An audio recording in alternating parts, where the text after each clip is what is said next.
السلام عليكم ورحمة الله. برحب بالجميع في كل مكان وبرحب بكل متابعي القناة. النهاردة بسجل معاكم علشان نشوف حصاد العام، وكمان علشان في كتير من الأصدقاء والمتابعين على القناة حابين يتعرفوا عليا أكتر، وبقول لهم إني أنا كمان حابة جدا ونفسي أتعرف عليكم كلكم.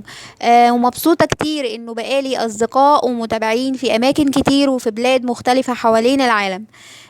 أنا اسمي سماح سمير أحمد، متزوجة ومقيمة بالقاهرة. عندي 3 أولاد وخريجة بكالوريوس سياحة وفنادق قسم إرشاد باللغة الألمانية.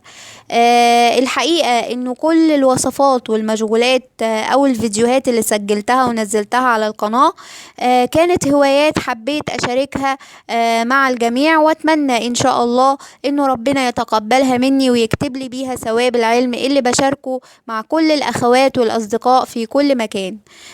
النهاردة شكر واجب للجميع، شكر واجب للأصدقاء والمتابعين اللي حقيقي بيسعدوني جدا بمشاركتهم وتعليقاتهم الحلوة، ودعواتهم اللي أكيد بتشجعني إني أستمر وأقدم كل جديد.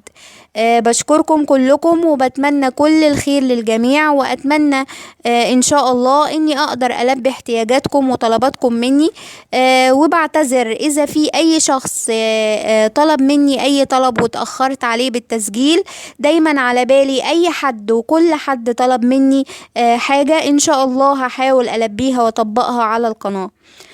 فشكر واجب للجميع في كل مكان. النهاردة بعد ما يزيد من العام بحاجات بسيطة بحمد الله قاربنا على 30,000 مشترك ومتابع. بشكركم كلكم وأكيد بشكر دعمكم ليا، وبتمنى إن شاء الله إنه العام القادم نحتفل مع بعض وإحنا تجاوزنا 100,000 مشترك. الصور اللي بنشوفها النهاردة أو دلوقتي هي كل الوصفات أو المشغولات والمخبوزات اللي شاركتها معاكم على مدار العام، ومن أول ما فتحت القناة، ودايما هحاول بإذن الله إني أستمر وأقدم كل جديد ومفيد. أخيرا بشكر الجميع وبتمنى كل الخير يا رب، أوقات سعيدة ومفيدة، وإلى لقاء قريب إن شاء الله.